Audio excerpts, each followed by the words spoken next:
All right, good afternoon, everybody. Good evening to those in Liberia. We say welcome to Liberia Shall Rise. I am your host, Augustine Sheriff. I'm here today with my good friend and brother, Dr. Positive. He's not a real doctor. Let me put that caveat in there. He's not a real doctor. So, Mr. Positive, how you doing today, boss? Man, I'm gonna fire you. Come to put my whole butt outside here like that, and you want to come tell me? Yeah. But anyway, listen. Hello, everybody. Don't mind Sherry politics. He's gonna be a politician. He's trying to get into politics. But again, welcome to Liberia Shall Rise. We're gonna be having a great discussion here today. I'm here chiming in for Dr. Roberts. So at least you gotta have one doctor on the show. So you gotta pop out. All right, and to Yeah. our friends in Monrovia on Freedom FM 87.9. Chris, we say good evening to you guys and thank you guys for taking the broadcast live.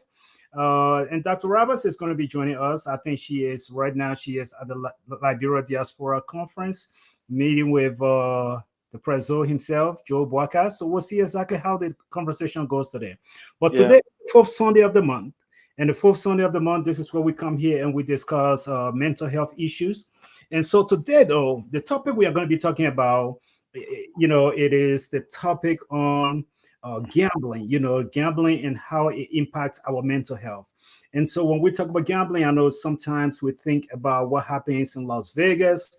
We think about maybe someone gambling, pawning down their whole house, or someone emptying their bank account. But these are all things that take place, of course, when you start to go into addictive gambling. Now, when we start to discuss this topic, though, you will notice that most of the information we're going to be providing today, this information comes from the American Psychological Association. And so basically you can look at that, but the principles that we are going to be applying, these principles actually goes across culture. And one of the primary things that we try to do here, as you hear Liberia in the name of the platform, most of our programs we really try to highlight situation in Liberia. We try to highlight events taking place in the country. And I mean, is gambling a problem in Liberia? Is gambling a big issue in Liberia? Well, it is left for us to kind of discuss. I think those who have visited the country and anytime recently, they will be able to tell you that look, they got sports betting there, they got different type of gambling, they got all of these different things taking place in the country. And that's a discussion that we can actually have to and see how that affect the people. But what we're going to do, though, we are going to take our time and really pick up some aspects because we want to bring the mental health piece into it. Is gambling just a habit? Is it just something that we do? There are some people who are able to actually responsibly gamble. They are able to use their resources and they can set a limit, they can set a bar, and they will be able to tell you enough is enough and I'm done. And we'll bring Liberia into the discussion because most of the thing we really want to go back to Liberia to see how our people are being impacted. Is there a limit? Is there certain thing taking place in Liberia when it comes to gambling? Who is supervising? Who is actually setting a limit on how these companies that are bringing about this gambling in the country, how are they supervised? And so we are going to be talking about that as well. And like I said, my good friend Steven is going to be on the show here with me, and we are going to be discussing some of these issues. But just to give some kind of historical context, over 20 years ago, though, or so, researchers, I mean, they were able to actually refine and understand how common gambling addiction and they were able to conduct this research to show who are the most impacted folks, who are the people who are actually impacted when it comes to gambling. Is it going to be the everyday people who are trying to make ends meet? Or is it going to be the wealthy people in society who have all the money? Are they the ones going to gamble their money? Are they the one going to Las Vegas? Or is it going to be everyday person like you and myself? We are definitely going to look at that answer. We are going to be discussing that as well. But we have to look at gambling. Oh, my good friend River Says Pro is here. The big boss himself is here. But we got to be looking at gambling, one way or the other. I always like to say, one way or the other, Each and every one of us have gambled, right? We have gambled something. Now, whether it was at the point of addiction or not, we have gambled something. Now, River says Pro said he's thinking about building casino in Grand Bassa County. I think somebody beat you to it, River says. I'm serious. I think somebody already beat you to it. The Chinese are building the thing all over. I know it is not just in Monrovia. They got it all in the different counties. I can tell you that for sure. But we'll talk about that. We definitely got to talk about it. But here's the thing: when you look at our life as a people, one way or the other, each of us have gambled something. Let me give you a classic example of maybe my gambling, right? And I'm just going to put it up here. Fresh out of high school, fresh out of high school, you know, I went to the U.S. Embassy in Liberia, I think, and I think I was in LU at the time. I was doing some research, and I got to the U.S. Embassy, and I met this lady, and this lady said, "Hey, you should definitely play the DV." She was a librarian. She worked in the library at the U.S. Embassy. She said, "You should play the DV." I said, "What the heck is a DV?" I have no idea at the time what the DV was all about. So she told me all about it. And I said, "Okay, I'm going to try my luck. I'm going to play." I'm telling you. And so that was my first brush with quote unquote gambling. Now you may look at that and say, "Oh man, that's not gambling because at least it was a good thing. It took you to America." But all of those different things, though, it can get addictive, and gambling comes in different forms, right? And we start to gamble, we start to do all of these different things. Sometimes even a joke. Now, this is football season in America, right? I know when I say football, those of you in Liberia, I'm not talking about the football that we play at SKD. This is a different type of sport that they play here in America. They call it football too. So in America, they will refer to our Liberian football, they will refer to that as soccer.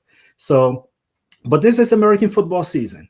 And right now, in the local offices, or even in the communities, our friends, everybody is doing something they call fantasy football. And this is where people come and put money together, and they start to bet on teams, and they start to bet on players. And at the end of the day, it used to be that you have to wait for the entire season to end before you get your money from the pot. However, though, it has come to the point now where these games are as the games are being played, people are betting live. They are betting and they are doing things, and before you know it, man, gambling have just taken have taken root. You have young people, you have older people, you have all of these people, and sometimes even big banks, big corporations have put themselves in that position, where they are now gambling. They are actually sponsoring some of these gambling platforms. And so gambling has become a big thing. And back in 2013, gambling problem used to be referred to as, you know, just something, it was not a big deal. They used to refer to it as pathological gambling. That's what they used to refer to it. That was the medical term they gave to it. Pathological. Like if someone call you a pathological liar, so basically that just simply means, man, there's no way. Everything you say is just a lie. And so pathological gambling, that was the gambling problem. That was a problem. That was the name that they actually came to associate with this problem. But now they came back again and they look at it in 2013. They say, you know what? Let us give it a proper name. And now they call it that impulse control disorder. So that is exactly what they have started calling it, impulse control disorder, because it is very impulsive, right? You can be driving down the street and you see a billboard, and I'm speaking to my friends here in the States now because they know exactly what I'm talking about. You could be driving down the street and you see a billboard that says the Mega Million or the Powerball is like $1.2 billion in jackpot. And the next thing you know, you say, you know what, I'm going to try my luck. You go, you stop by your local gas station and you buy your ticket, because the goal is at some point in time, you're going to try your luck in this gambling thing and you buy your one ticket. Sometimes there are people that will stand there and will pay hundreds of dollars to purchase ticket. I think the Powerball ticket is about $2, right? So people will stand there and will purchase hundreds of ticket, especially when the jackpot is that high. They will they will spend hundreds. I'm being conservative when I say hundreds. There are some people who actually spend thousands of dollars and put a bet on these jackpots, and they will actually some people will overdraw their bank account just to actually have this opportunity to be able to hit that jackpot. Because the mindset is, if I can hit that jackpot, if I can get $1 billion in the jackpot, my whole life is going to be different. And so that impulsiveness, that impulsive control, it drives us to get to a place where now we find ourselves in a situation. And when they say the children's school fee has not been paid yet, you say, you know what, I'm going to go bet on Arsenal. They say, oh, but the children got to go to school tomorrow. We can get food at home. You take your money. You say, you know what? I'm going to go bet on so and so place. And betting in Liberia is a whole different ballgame. We're going to touch it. But I just want to stay home here for a second and speak about the gambling addiction and how it is no longer just the adult. I mean, the statistics show, Dr. Positive, statistics shows that young people under the age, I mean, from the age of 20 and above, Mm. in their 20s, they are the one really, really into this whole gambling behavior. So I'll let you come in and let's just kind of give me your own little take on what you think about the topic in general, and then we'll continue to discuss it. Yeah, and I think you said you cover so many points. I don't want to lose some of them, so I'll just chime in from what you were stating, right? Yeah, In terms of gambling, who are the people that really gamble? Who are the people that are impacted by this thing, right? And you were mentioning whether it's the rich people that gamble or whether it's the poor people that gamble. I would like to see the statistics, right, that show which part of the society really gambles. But from my little thinking, would be the common people because I want that instant gratification, or I'm hoping that I can be that number one pick. And like you said, your gambling was DV. And a right. lot of Liberians do that all the time. And our government doesn't even say, oh, let's reduce the amount of people that participate in this gambling process, right? But people will not term it as gambling because they don't see the magnitude of the money that is being lost, right? And Yeah, I did a sample on that.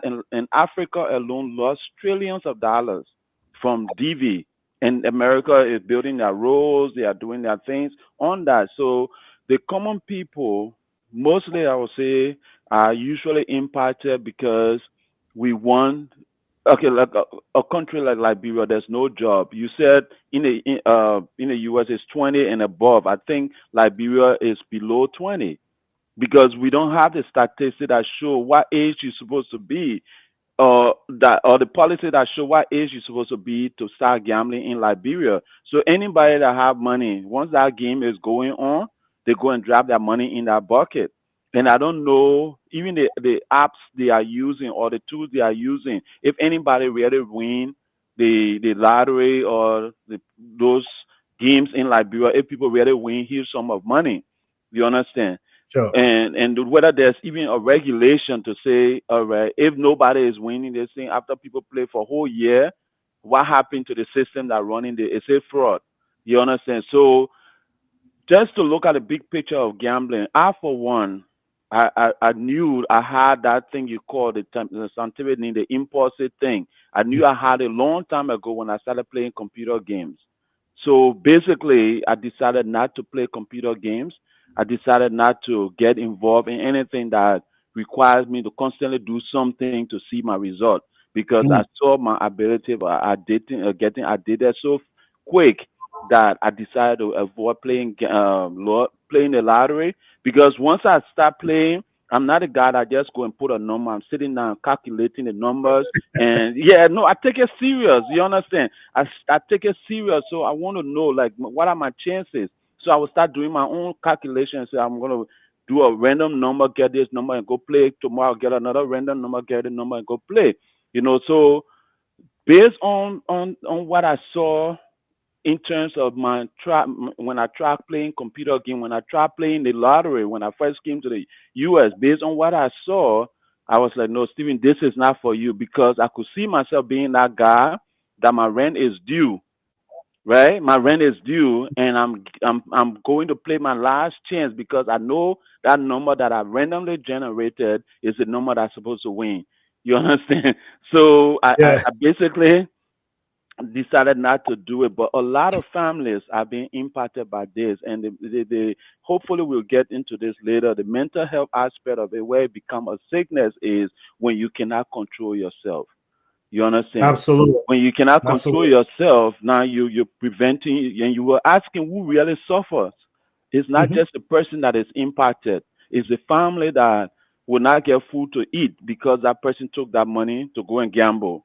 It's the future that person is supposed to have with their investment they could do with other with the money that they are taking to gamble, because people go as far as pawning their cars, pawning their cell phone, pawning everything they have just to gamble, and that become a serious problem. And the sad thing is, in places like Liberia, who checking to see whether Johnny or Yakpawulo spent his last money that was due for rent, whether he spent it on gambling last week. Nobody checking that.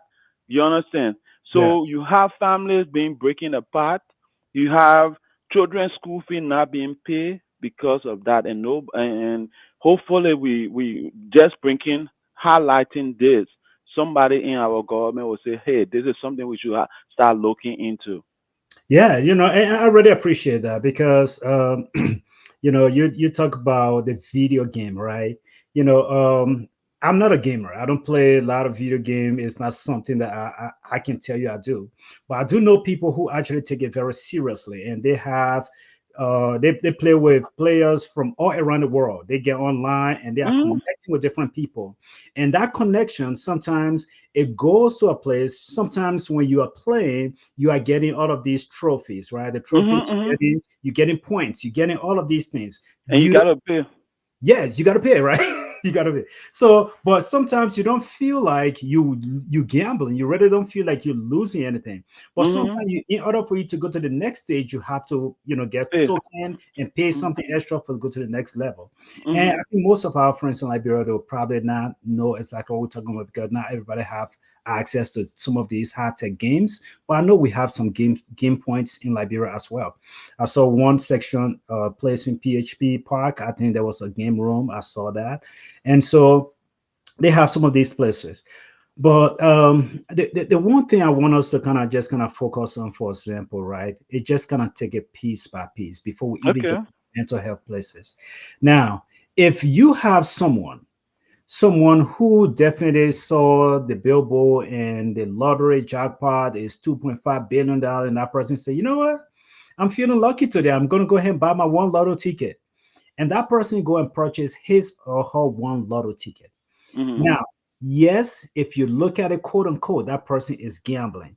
But do they have a problem? At that point in time, no. There's No, no no, no, no. they don't have a problem. That person can afford that $2 and they go and buy that $2 ticket and say, you know what, this jackpot is up. You never know. Let me see what happened. You don't have a problem, Dr. Positive. You Can have I chime in right there? please. So I'll tell you my analogy that I use.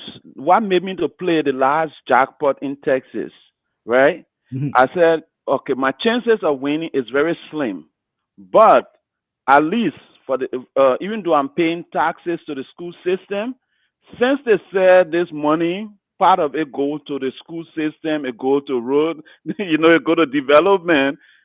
At least if I lose, I know I'm donating towards building schools. But I'm let me stop donating. you there. Let me stop you there, Steve, because that is the justification that we make. That Yeah, is no, how no. sometimes we adjust it. No, I'm not saying your point, but at times, Yeah. sometimes you look at it, you say, Mhm. that is the justification we made, right? You say, you know what, at least I'm contributing to something good, which in your mind, it Mhm. still increases your adrenaline, it increases your sense of giving back to society, right? Yeah, yeah, Let's say, for and I mean example, that was the only way I could see myself playing, because I mean, like, people were telling me, "Oh, Siri, you need to play, Siri, you need to play." So I was like, finally, you know what? Let me put my name in and see, maybe all the dream that I have will come true. And I actually went. I'm telling you, serious story. I calculated, did a number, and I picked different number from different part of my life. put them together. I didn't just pick random number. You understand? So like I said, I do take it serious when I'm going in. So it could be a lot of work for me. So that justification, that was the only one time that I played the maker jackpot, and I didn't win. Since that time, when I see it, I say, "Good luck to the people who win. I will be here." But yeah. And see, that is a very good example because in that particular example that you just shared, you have no problem. You are able to control that impulse. But then when we get to a place where you can no longer control it, whether the jackpot is 100,000, the jackpot is 25,000, you Mhm. just have this urge just to keep playing because your rationale is it could be me. Tomorrow it could be me. And Yeah. that focus, even though the dream or the goal, when you look at the statistics, you look at the odds of winning. People always make the analogies that you have a better chance of being struck by a lightning than to win the The lottery. lottery. Yeah. Yeah. People use all that, but that acknowledge doesn't even seem to phase us. It does not even scare us. And we will look at it and say, well, I am not going into my family bank account to take this money. The money I'm using is my own allowance or it's my own spending money. So I would just set this budget. Once this budget is done, then I'm done. I'm done gambling. I'm not going to do anything else. I'm not going to use my family money. I'm going to use the money in my account.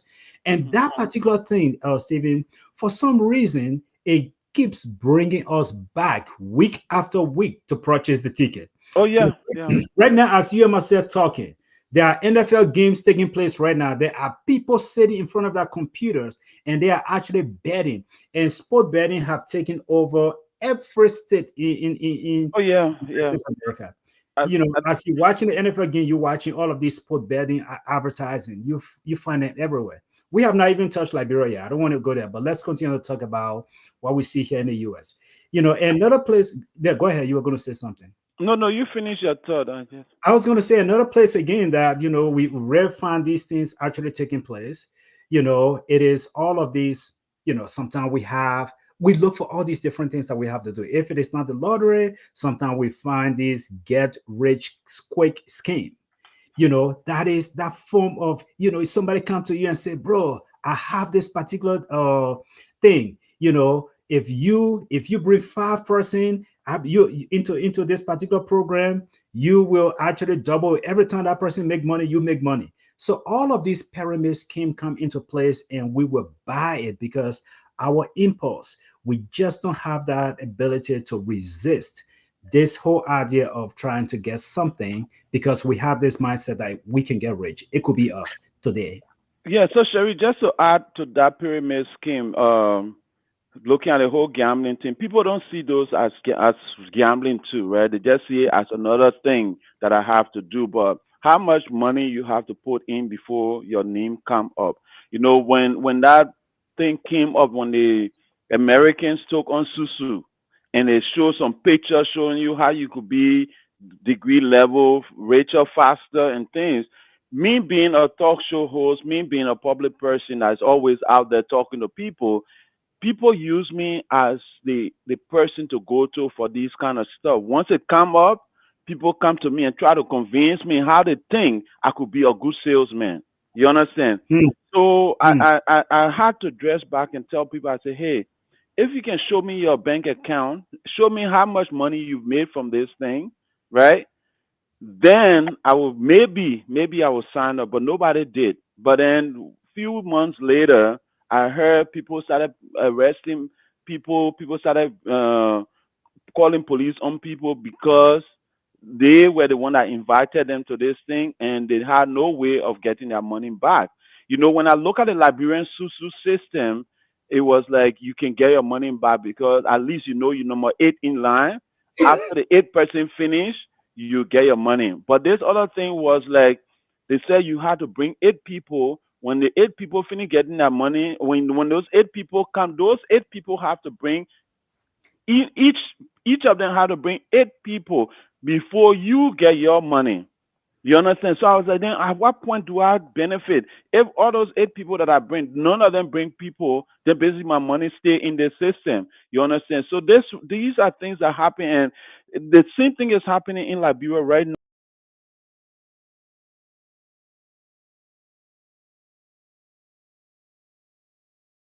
Sherry, we lost you a little bit. So the same thing is happening in Liberia right now. We lost the radio station as well, but the same thing is happening in Liberia right now, where they have these organizations that come and promise people of the same pyramid scheme.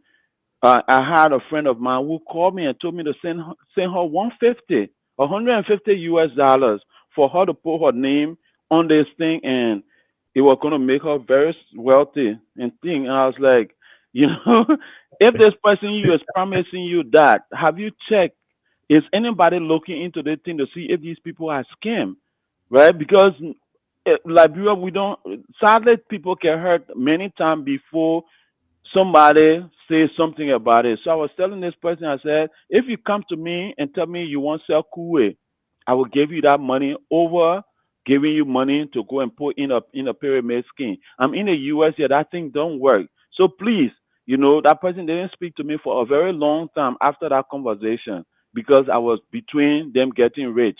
So they never spoke to me for a very long time. But coming back to it, these are different forms of gambling that we are getting hit with, and majority of the people that are get impacted are the poor people first, because the person that's sitting down behind that thing is on some island enjoying himself. Once you pay your money, whether you're playing video games, you're buying points, you're buying tokens, you're doing all this stuff, that money is not coming to you. It's not coming back to you. It's going to somebody out there. So I think for the mental health aspect of this conversation, when people see themselves getting to the point where you cannot stop and something is pushing you to constantly redo this thing, then you need to pause yourself and say, hey, can I talk to somebody, or can I reach out to somebody to advise me whether I'm making the right decision?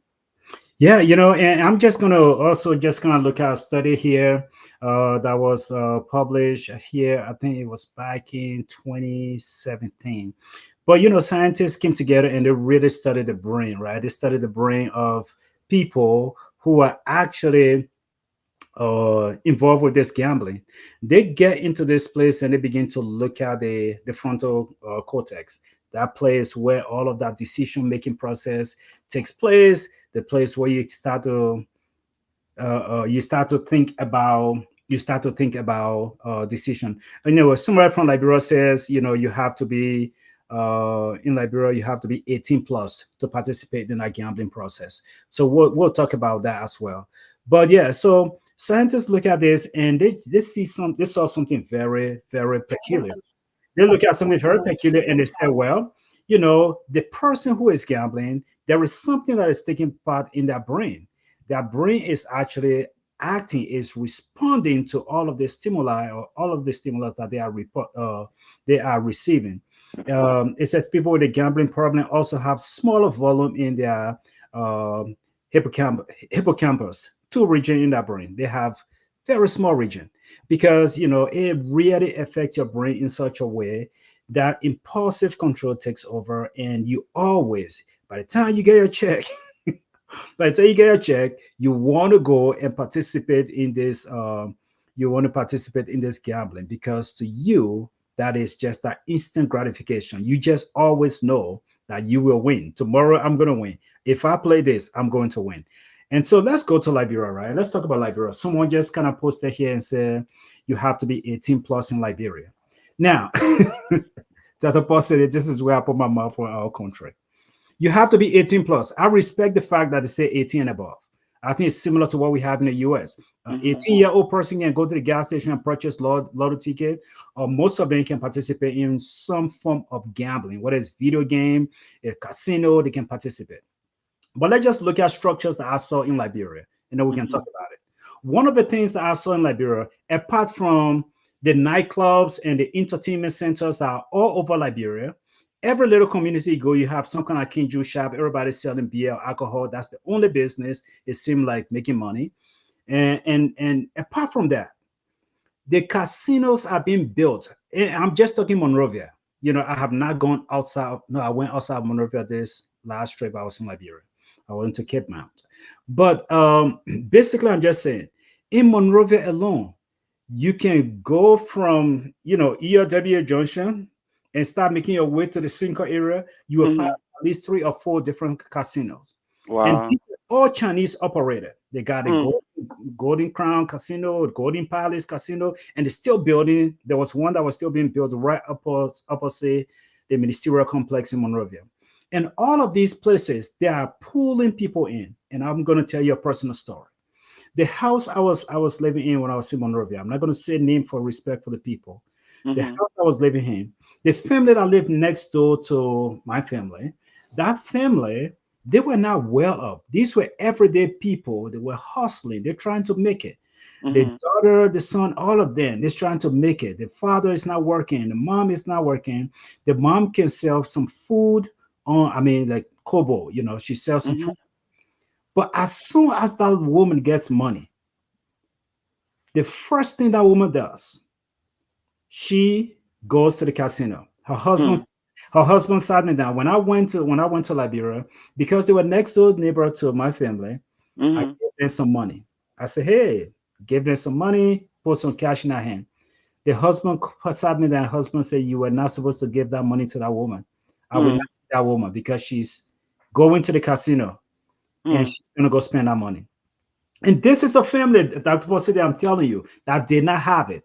But Mm. we had a true belief that when she goes to that casino and pull whatever the thing is that they pull down, she feel like the windfall from heaven is going to open and money is going to come pouring in. She have no idea that those systems are also manipulated. You could probably spend like $2,000-3,000 before you win $100. Yeah. You Yeah. know, those are operated, they are manipulated, but the Chinese are not there to give you that money. Those are Mm. operating at casinos. They are there to make money. They are not there to give you money.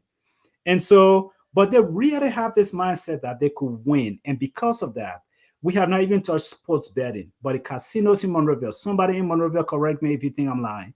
The casinos in Monrovia, when you go there on the weekend, they are crowded, they are packed. Mm. Young, old, everybody is there trying their luck, and they think they're going to win some kind of windfall. So Sherry, you see me, it looked like I was just in Liberia 2022. That means I've been there for decades already. Because when I was there, I didn't hear about the casino. So I don't know when they were built, but interestingly, I never in my lifetime thought casino were in Liberia right now. To be honest with you, Whoa, man, you are you so know, innocent. I love I'm you, so, man. You're yeah, innocent. yeah. Like I never thought casino. I heard about the gambling, the football gambling, there's other gambling and stuff that kids were doing. Like they would go to some place like a little shop. I never ever knew that there was a casino in Liberia at this point. Again, and you get but the point I'm trying to raise about that too is in America here, like I was saying, the reason I gambled or the reason I took part in the jackpot was because I thought there was a benefit to the school system, even if I lost, Right. right? Now, my question to the Liberian government is you letting foreign nationals to come to your country and build casino. This is not owned by Liberians. It's not owned by Africans, right? These people are coming to build casino.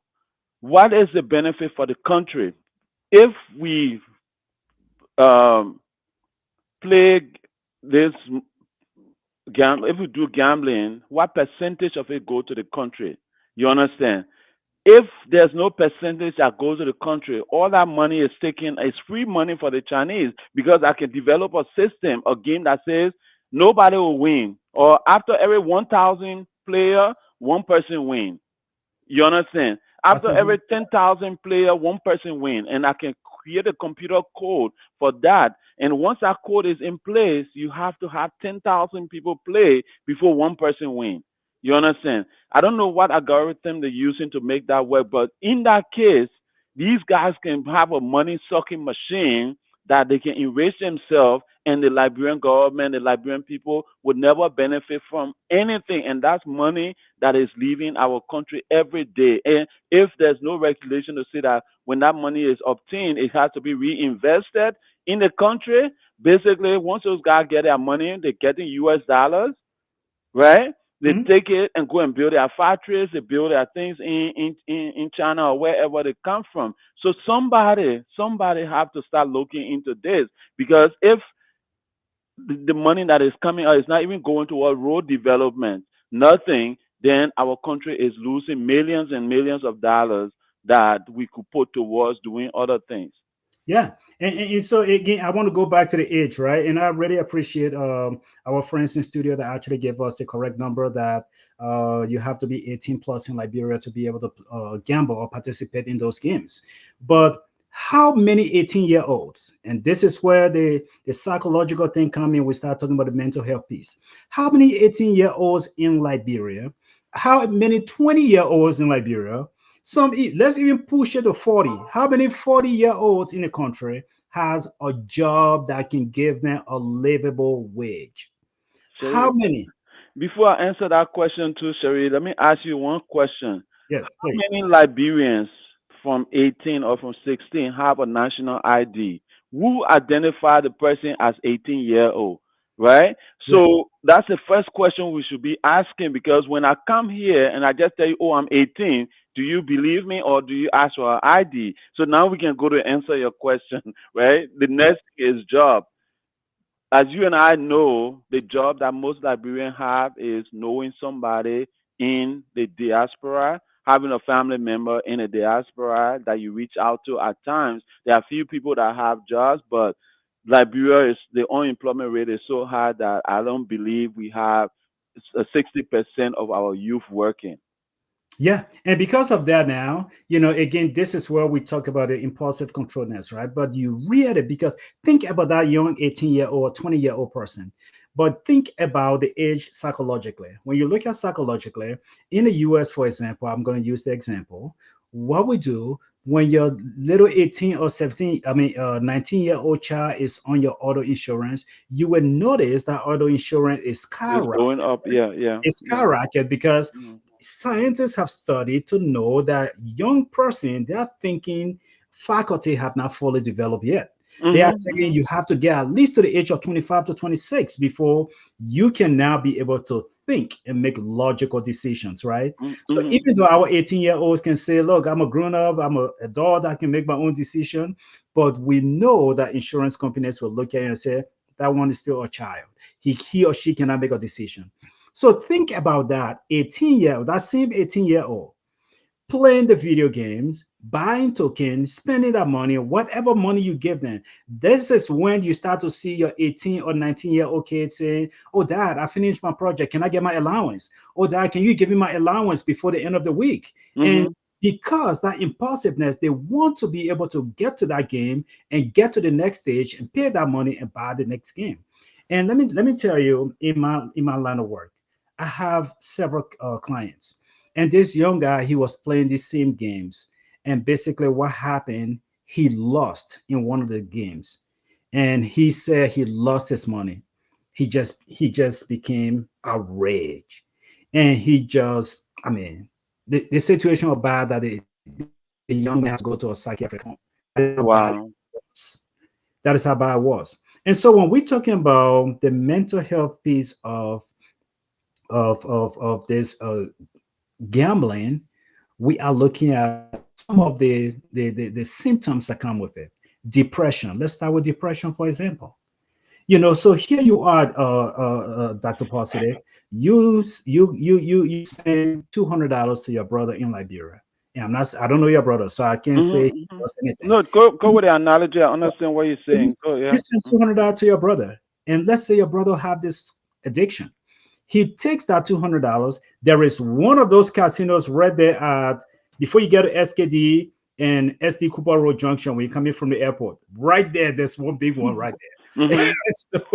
and so you send that money, and because of this impulsive control he lacks, he goes into that place and he spent that $200. He thought Without he was thinking. gonna, yeah, he thought he was gonna walk away with 5,000 or $10,000, but he pulled that $200 he's saying and wasted and burned all of it. He comes home very sad. His girlfriend say hello to him. He's mad. He's angry, and Mhm. physical aggression, physical abuse, and all of these negative things that tend to happen. It all comes as a result of us being so depressed and so down on our luck. Sometimes we feel like you don't want to talk to anybody. You come home, people saying to you, saying hello to you. You don't want to talk to them because you are so down, you are so frustrated, and you start talking to yourself, walking down the street, talking to yourself like someone talking to you. And all of these things, it really causes that sadness, that deep sadness, because now that person is thinking, where am I going to take that $200 from to go and pay my school fees that my brother sent that money for? And this is where you start to call them now. He starts, yeah, I registered already. I'm in school. I start in class next week, but they can't go to They can't go to school. Yeah, go to school. yeah, So that's yeah. depression is one of those the biggest factor that actually come with this chronic addictive gambling situation. No, so before we go to the depression, though, Mr. Sharif, what about the idea that the gambling make you to have this don't care attitude, right? Because you now lack concern for the person that's sending you that money. Because the first thing is somebody when I was gapping in Liberia, when somebody sent me that $200, if the first thing I'll be thinking is how can I pay my school fees, right? And then send the person a receipt to tell the person thank you, right? But the first Mm, thing, the fact that I'm not even thinking about that aspect of the whole money that the person sent me, that means gambling had put me into this don't care attitude mindset before I even get to lose my money, right? So you get to that state where you really start losing your faculty to think, right? Your thinking ability is now impacted by this thing that you can't even think about the person that sent you the money, what pain that person went through, like they say, what people that person clean in America to send you that money, right? mhm. And now you go and use that money, and then after the fact, before you now start regretting, like, all right, I could have even don't use half, instead of using the whole money, I could have used half, or I could have even just use $50 or something like that. So I think before it comes to the depression part, like once you are in that state, you start going to a mindset of, hey, I can't really think straight anymore because just to decide to make that decision to walk into that casino with the money that you didn't work for, with the money that somebody else worked for and sent to you is an overall attitude that somebody need to start taking care of, because then that makes you to not go to school in the first place. Then you become liability to society. You understand? So we need to take it serious. Yeah, and and Steve, that is a very key point. I remember one time I was talking to someone, one of my individuals on my caseload, and this person was struggling with smoking. Just smoking. And when I say smoking, we're not just talking about cigarette. We're talking about other Yeah, everything else, yeah. substances as well. And so, in that person quiet time, I've met with this person. We're talking. I said, basically, why can you not just quit smoking? Talk to me about it. Why can you not quit smoking? And that person asked me a question. And the question that person asked me was, have you ever smoked in your life? And I said, no, I've never smoked. And true to God, I've never smoked in my life. I don't even know what it tastes like. I mean, smell like, except maybe I smell it from other people, secondhand smoke. But I've never put cigarette in my mouth. And then the person said, how would you know how easy it is for me to stop smoking? You've never smoked before.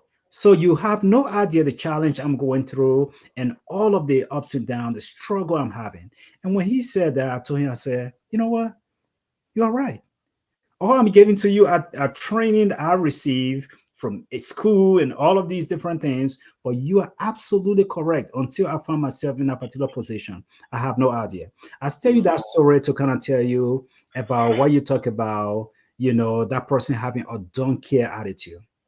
But the person that we are describing with this addiction, this chronic addiction, the person that we are describing, and that person lacked that impulse control. And to have the lack of impulse control, someone with no impulse control, they will actually do things before they start to think. After the Hmm. fact, because I mean, it's just like something is really pulling them towards this particular thing. Oh man, because in their mind, oh my goodness, this is, they will have all sort of rationale. Wow, what are the chances that my brother is just asking for 200 and he sent the 200 and the casino is open? What are the chances? This is God actually lining everything together. So if Hmm. I go and play, they really, really believe that. They really believe that. And because they lack this impulse control, They just cannot rationalize to make this decision to say, you know what, I'm going to use 50% of this 200 and keep the bottom 50%. It drives them the same way someone who is addicted to drugs and alcohol. Those Zogo boys that you see that people talk about, they're addicted to drug and alcohol. You can give them, you can give them money, but as soon as you put money in a hand, the first thought process is, let me go to Nicole. my dealer. Let me go to my dealer and get my high. And so that is the problem. That is the problem. So because of this lack of impulse control, that chronic, that person with that disorder, this chronic addictive gambling disorder, they will continue to go. So if it means to sell the family house, knowing that this is going to impact the family, at that point in time, it's not about the family. That mindset is, if I can just get this money, I'm going to win. I can Yeah. redeem money. I'm going to win early. Dr. Chikwasi, let me tell you one example. Maybe I started this gambling thing a long time ago before I even knew. But now I'm remembering the story. I was in Liberia. I was a young boy, and I was selling people. I was selling donut for my stepmom. Mhm. Dr. Positive, I went and I saw all the donut. I had the money in my pocket. Mhm. I had the money in my pocket, and I don't know if anybody in Liberia remember this. Riverside Pro, you need to come close. If anybody remember this game, Riverside Pro, you gotta let me know. But you know, there were guides. They used to be all over Waterside or on the street. They would have three cards in their hand, Oh yeah, yeah, yeah. and I then they know would take the that. card. They will put the card this way, move the card this way, move the card this way, and then they will say, choose the one with the number on it. If you choose it, then you win. Mhm. Dr. Positive, I stood there instead of leaving. I stood over there. Those guys moved their hand, and you know those guys, they were very good. They will actually trick you. You'll get the first two times free. And the guy said, "Oh man, you're really good at this game. Mhm. Plague. Play again." But this time pay $25. I mean 25 cents or $5. Dr. Paul said I left doing that. And my mindset, after they won my first $5, my Mhm. mindset was, oh, now I'm short of this person donor money. I need Mhm. to keep playing until I redeem the money. Mhm. Because in my head, I'm thinking I can win the next time. Mhm. I kept playing until all that money was gone from me. Mhm. I don't know. I don't know if anybody remember that game. Those Oh of us yeah, I do. I do remember that. in my People. age Yeah, group, yeah. yeah, in my age group, Mhm. and we Mhm. used to have even this lucky ticketing. You roll the wheel. If you fall on top of the bottle, you win that particular gift. All sort of thing was in Liberia, and so this is not a new logic. And I lost all that people money. Needless Mhm. to say, I did not win. But that is the mindset of someone who feel that they can win. Sheriff, as we come to the end of the show, thanks for telling all your addiction problems. Yeah, thanks for telling us your addiction problems. So now that you are killed, right? Now, Yeah, now yeah, that you are killed, how can you advise somebody to get killed, to come out of this situation that you, yes. Sheriff, were able to come out of? You so the my whole donor money. you know, but no, Dr. Positive, that's a very good question. Like we started the show, I said this to you. Every now and then, you and myself, we are able to really control ourselves and get to the place where we feel like I am not going to cross this line. So those of you who feel like I'm going to Las Vegas, or Arsenal and Manchester United in Liberia, because that's part of that sport betting. Arsenal and Manchester United will be playing, and you feel like you have a good shot. You feel like you want to play this particular game. Set a budget, right? When you set that budget, stick to that budget. Don't go above it.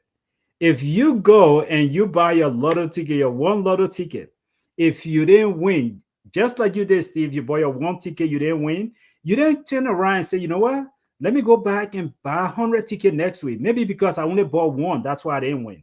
But the Mhm. addictive person, they will look at it and say, you know what? Next time I shouldn't buy one, I should buy 10 10 because years my odds of winning will increase increases. 10 Yeah. times. Mhm. And so, but for you, you were very smart. You set that budget, say, I'm going to try this one time. You play, you didn't win. You say, okay, at least I can say I played the lotto one time. Mhm. But someone who is addicted, unfortunately, they will not be able to stop there. They will just keep going. So the first thing is set a goal, set a budget. and just say, look, this is my budget. I'm going to Las Vegas. I want to enjoy myself. This is my budget. When I get to that casino, I got $200 for this particular trip. After this particular $200, nothing else is going into it. And you stick to your plan. That is one way of actually getting out of there, you know. And the second thing is, eh, basically, don't create this mindset that, I am going to win or I have to win. I know everybody, when they're playing these games, that mindset is, I have to win. I have to win. And when you go in with that particular mindset and that outcome is different, where you don't win as you have expected, it causes you to get depressed and your self-esteem comes down, and you start to live into with this degree of regret, and that alone is enough to demoralize you and to cause you more pain, more harm than even the money that you have lost psychologically. Yeah, and I think it gave you a sense of want to revenge, right? Because you feel like, all right, I'm gonna get more money and go get them. Since they took my money, I have to go get them. And Riverside Pro posted something that I think is worth talking about a little bit. When somebody is that addicted to make this part of their life, to say, all right, I'm playing this for my family. I'm playing this because my daughter got to go to school and I'm gonna win, right? Let's Yeah, just put it that way, because I have my daughter portrait on my casino table and I'm playing with the whole family picture there. Is the purpose to say that I'm playing because hopefully when I win, my family is no longer going to suffer. Now, when we start building these strong analogies around the reason for playing, like I told you, my reason for playing was because I said I was contributing to the school system, sure, right? sure. So somebody can say, all right, my reason for playing is because I want to pay my children's school fee. That's a genuine reason. But look at it this way, though, family. Is that money that you're taking to play the lottery or gamble? Could half of that be used to pay the children's school fee down, right? Pull half away and say, all right, I'm going to use 75% to pay the children's school fee, and I'm going to use the 25% to gamble. It's Sure. not like we advocating for gambling, but if it's something that you are already addicted to, we cannot take you out of it immediately. But just start thinking a little bit more and say, when somebody send me money or when I get my paycheck, I will take 75% or 80% out to go and pay my children's school fee, to pay the rent, to do all the other stuff. That extra 20% for me to jolly. Whether you go into the club to go drink or whether you're going to play gamble, that's up to you. But at least take care of your family first. That's what we are asking you to do this evening. Yeah, so with Riverside Point, Steve, I think you nailed it. But with Riverside Point too, I want to definitely say yes, that's part of the gambling addiction, right? Because in your mind, you would do anything to justify the reason why you have to play. You'll Hmm. justify that. I'm doing this for the family. So if you went home, you went to the casino and you lose all that money, and you went home and your wife said, "Oh, Johnny, I was keeping the money here. Tomorrow we have to pay the rent. What happened to the money? You took the money. I know you're not going to gamble again." Johnny was come in and said, "I'm doing this for us. If I had gone and won $2.5 million, that money was going to come and take us out." But sometimes, though, because of our addiction, we don't even think, you know, because we always think, and people who are super addictive to this kind of lifestyle, brother, if they were even to win $1 million, they always would be thinking that I could win $10 million. Yeah, I could win more. Yeah. I could win more. That Hmm. $1 million will never be enough because the impulse control is not there. That's the key. The impulse control is not there. They don't know when to stop. They just keep going, going, going. And even if they win 1 million, they say, okay, I'm going to shoot for 5 million, 10 million, and they just keep going. And that also increases crime because talking to about people in Liberia, our 18 and 20 something year olds in Liberia who don't have job, where are they getting the resources from to go bet on games? Where are they getting money from to go to the casino? Where are they getting money from to do all of these things? And so that actually increase crime. They will, if they find anything that they can put their hand on that they can actually sell, they will take those things and sell it because you want to control the habit. I know we talk about addiction, we talk about drug addiction. That's something we have talked about a lot on the show. But gambling addiction is also a big problem. And I'm not just saying Liberia, it is a big problem here in the United States of America, for example. And it is a big problem in Liberia. There are billboards, there are signs, bet 3x, bet 2x, bet 3%. In Liberia, I mean, I was surprised. You get them everywhere. You get them everywhere. And so basically, I'm just saying we have to put ourselves in this position where we take away this mentality, this mindset of I must win or I will win. Because when you gamble, that's exactly what it is. It's gambling. There is no guarantee that the chips will fall where you are. So yeah, Stephen, if you want to come back in, yeah, the chips never fall. Yeah, Yeah, yeah. So I was just looking for some resources on mental health and gambling, and in the U.S. they have a hotline, they have videos. I probably will just drop this link here. yeah. This is from the UK, but if anybody have problem, at least you can go and watch this video because I bet if we were to call the health ministry in Liberia and say what are the resources you have for gambling addiction in Liberia, we'll hear mosquito in the air, will hear and stuff like that. So I'm hoping that other than the government should not only focus on drug addiction.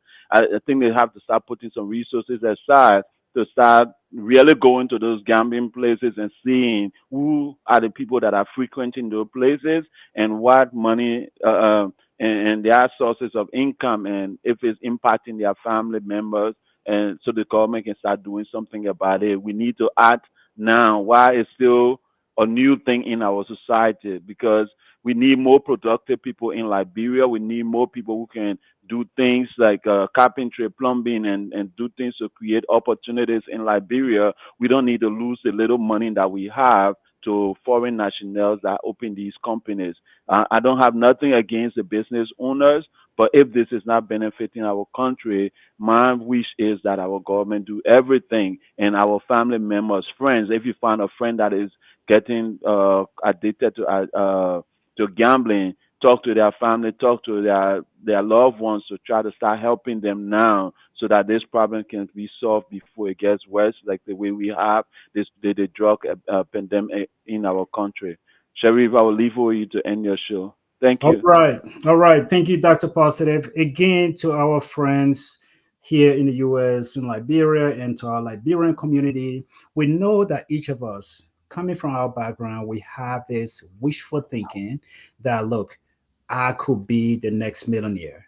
But even the good book that we all look at, the good book called the Bible, it talks about if we want to be successful, we must work hard. I do understand that there are a lot of people in our country who really want to work, but they can't find job. And because you can't find job, create one. Try to make one. Try to create one. I promise you guys, I'm not just saying this to you because it sounds good, but I will tell you.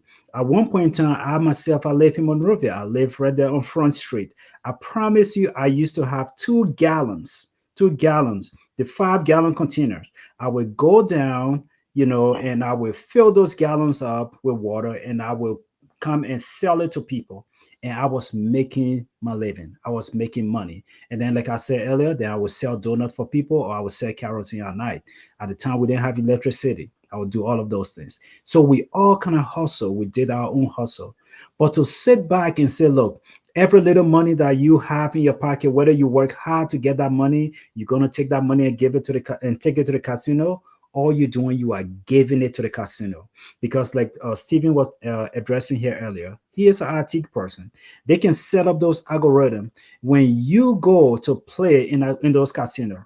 Sometimes they set it up to be like 200 people have to play before one person win, and that one person that will win, they're not walking away with millions of dollars.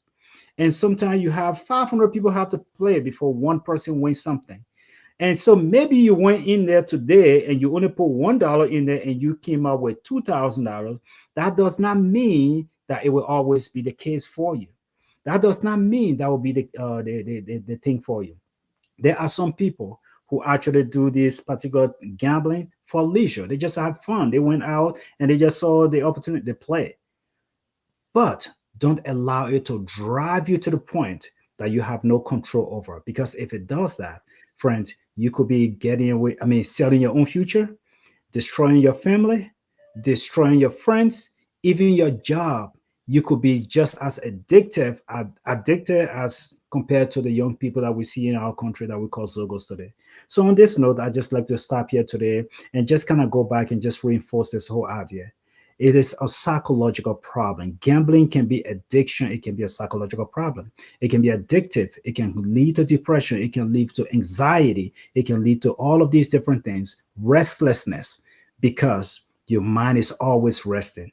Find control. Don't let this thing master you. You should gain control over it.